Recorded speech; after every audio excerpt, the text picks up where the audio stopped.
Okay, let's get back into it. Now, in the previous episode, option 1, we hooked into the created eloquent event, and there we handled the sending of the mail. Definitely an option. Option 2, though, is to fire a traditional event. And I'll show you 2 ways to handle that. First, using a custom event, and second, using the created event that we already have through Eloquent, but one step at a time. If I run PHP Artisan, as you might expect, there is a make event command that we can use here. Okay, so I'm going to make an event, and again, like I noted in the last episode, an event represents a thing that took place in your system. So you want to name this as practically as you can, and usually in the past tense.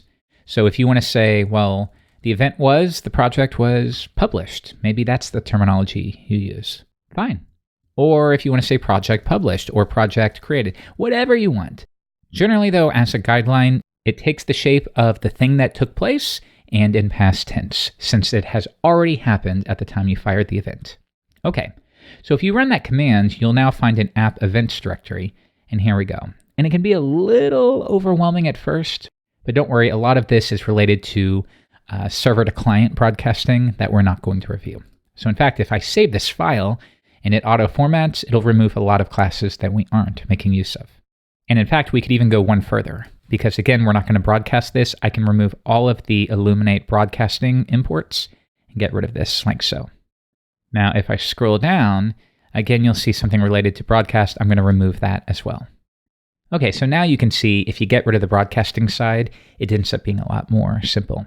And in fact, honestly, if I had my vote, I think there should be a standard event class that's basically this, and then a broadcastable event class, even if it's only available through the artisan command that will add the additional scaffolding, because it can be a little overwhelming at first, I think, for a simple event class. Okay, anyways, a little bit of a tangent there. If we get back to it, this event represents a thing that took place. So it stands to reason that we need to know the project. We'll pass that in and import it. Bring that down. And we get something like this, and we'll make that public. Okay, so if I fire an event called project created through the constructor, I'm going to pass the associated project, the project in question that was created. Okay, so now, at any point in your system, in this case, we're going to do it here in the controller. A lot of people frown on that. They would want it in the model. You can decide for yourself here. I'm just going to show you a couple options.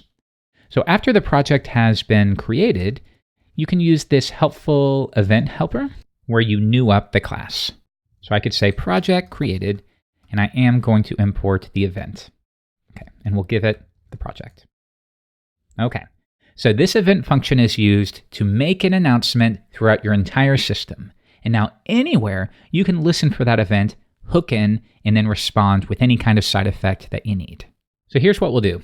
I'm going to go to project/create, and then also open a new tab, and we'll visit Telescope, and I want to review the events that have been fired. So at the moment, there are none, but if we make a new project, there we go. Now if I switch back, you can see, yep, an event was fired called project created, and it contained this data.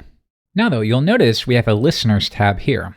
Now if on one end of the spectrum you are firing an event, on the other end is where you listen for that event and respond to it. And at the moment, we have none.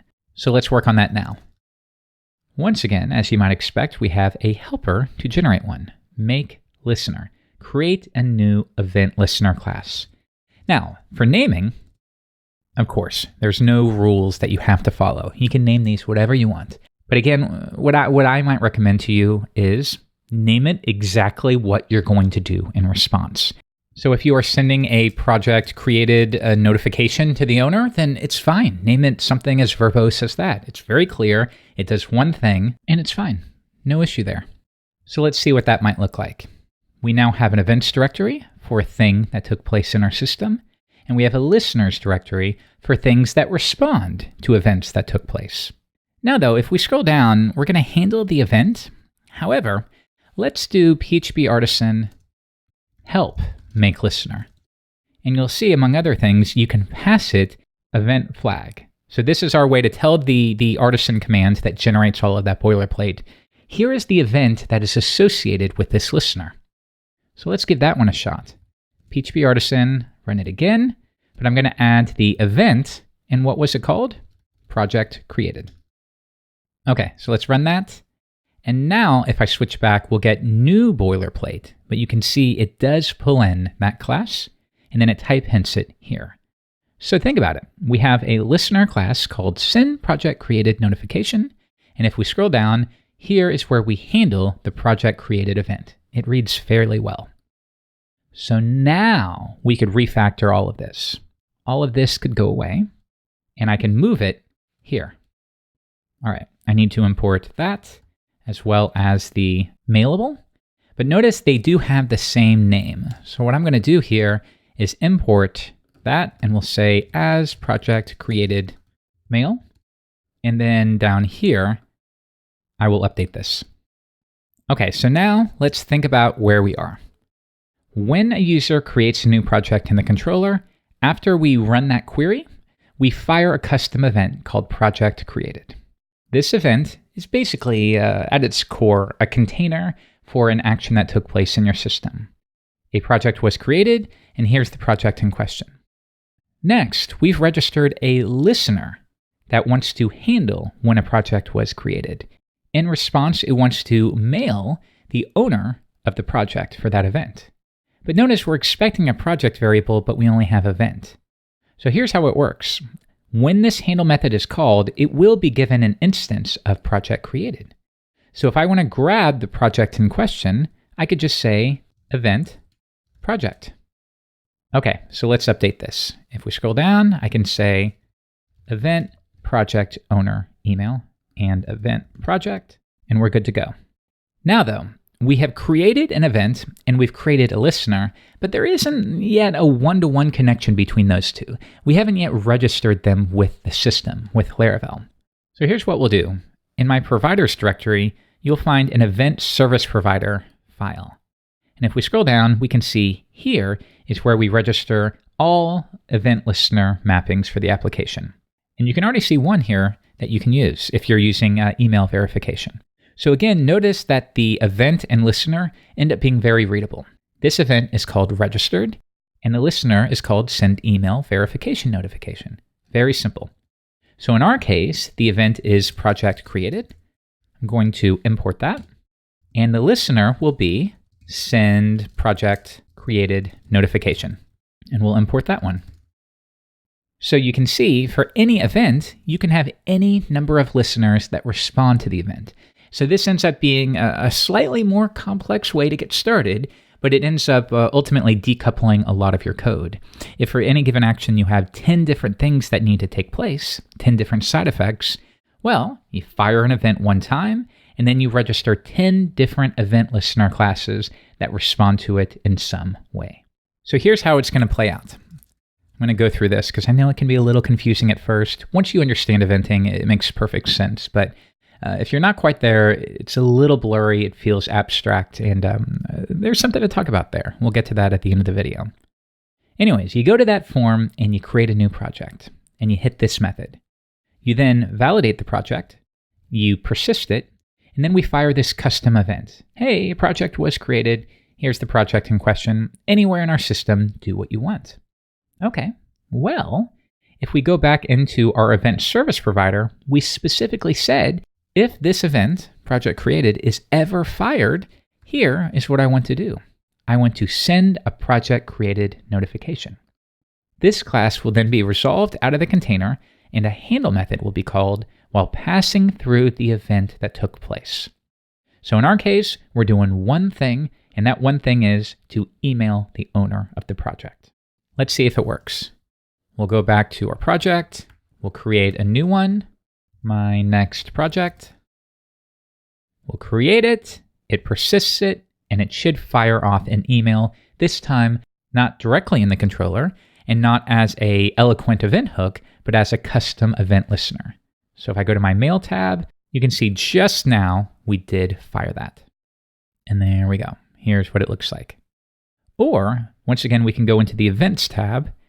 Here is the event that we just fired, and then here is the listener that we have registered for it. Okay, so now let's do a review. I want you to think about whether or not you like this approach. And I think If this is your first foray into eventing, your first thought is, hell no, way too difficult. We created so many different classes when all we had to do was just use that mail class directly here and we were good to go.